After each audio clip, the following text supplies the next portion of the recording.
Chapter 2. Protect. But I didn't die.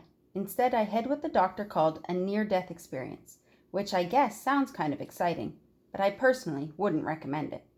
I didn't see a bright blazing light. I didn't see God or Allah or Buddha. My life didn't flash before my eyes. In fact, after I blacked out, I didn't remember anything until the ambulance attendant gave me the first shot of adrenaline, which is enough to wake anyone up. After that, I must have passed out again, because when I woke up, I was in a hospital bed, and my mom was sitting beside me, wearing the floppy hat with the flower on it that I had bought her last Christmas from Value Village. She was clutching my hand, bawling her eyes out. I wanted to tell her I was okay, that everything was going to be okay, but my throat felt funny, and I think I was drugged because I couldn't get the words out. This bothered me because I could see how upset she was. I love my mom. She has tried to protect me my whole life, and not just from peanuts. When I was little, and we still lived in Edmonton, Nana Ruth used to joke that our place was outfitted like an asylum. All that was missing were the straitjackets. Our outlets were plugged with wall socket protectors, medicines, and cleaning products were locked up. Sharp-edged tables were padded with hunks of foam, drawers and cupboards all had child-proof locks.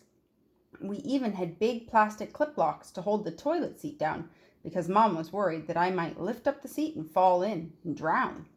She made me watch the Stranger Danger video 20,000 times. I've never been allowed to climb ladders or trees or swim unless she's in the pool, and she still makes me hold her hand when we cross busy roads. Sometimes it's a little embarrassing, especially when she swears at bad drivers in a loud voice from the sidewalk. But I know her heart is in the right place. Because my mom has done such a good job protecting me, I decided when we moved to Vancouver 2 months ago that I was old enough to return the favor. That's why I told her that everything's working out well in my 7th grade classroom at Cypress Elementary, that I have friends, and their names are Troy, Mike, and Josh. I can see how happy it makes her, because in Edmonton, Regina, and Kelowna, I never really had friends. And what would be the point in telling her that this school was the same as all the rest?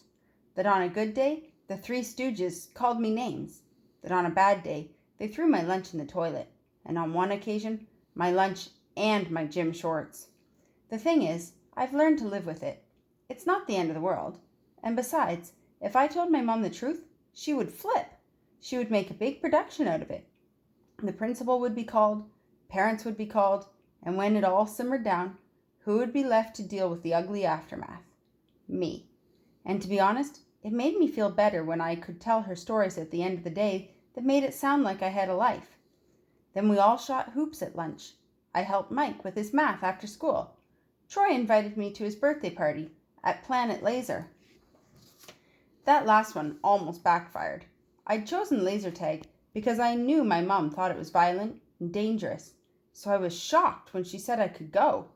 We picked out a gift, and Mom took me by bus to Planet Laser, which took over an hour because it was all the way out in Richmond. When we got there, she wanted to come in and meet Troy's mom, but I begged her not to, saying it wouldn't look cool. She finally backed down. For the next 3 hours, I stayed in the laser tag bathroom because it was pouring rain outside. I read the book we'd bought for Troy, The Thief Lord by Cornelia Funk, and for a while I could really believe that I was in Venice, Italy, on an incredible adventure and not in a stinky cubicle perched on a toilet seat. On the way home, the bus was crowded and people were wet, so it smelled like dampness and armpits. Mom and I had to stand near the front. "So, how was it?" she asked. "Great, our team won. I shot a laser right through Troy's heart." She shook her head. "Ugh, it sounds awful. You didn't eat the cake, did you?" "No, Mom," I said. "I didn't eat anything except the snack you sent me with." After that, we were both quiet. I watched the rain swirl down the bus windows like miniature rivers and snuck peeks at the unsmiling faces around me. This time, the lie hadn't felt very good.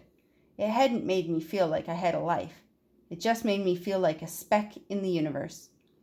I must have drifted back to sleep because the next time I woke up, I could hear my mom in the hospital corridor talking to the doctor. Her voice was raised about an octave. I could picture her, in her hat, waving her arms around and I felt a twinge of pity for the doctor. Suddenly I heard crystal clear. They slipped a peanut into his sandwich. His school friends intentionally slipped a peanut into his sandwich? Oh, man. I wondered who had dared to snitch on the Three Stooges. Another kid who'd seen what had happened? Or perhaps one of the Three Stooges themselves, in a rare moment of guilt.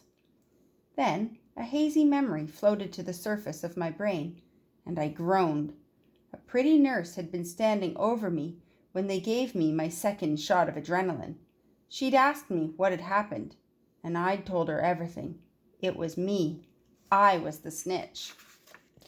In the hallway, my mom was still shouting, and crazy as it sounds, at that moment, I wasn't thinking about how grateful I was to be alive. I was thinking, why didn't that peanut just kill me? Because I knew with absolute certainty that the poop was about to hit the fan.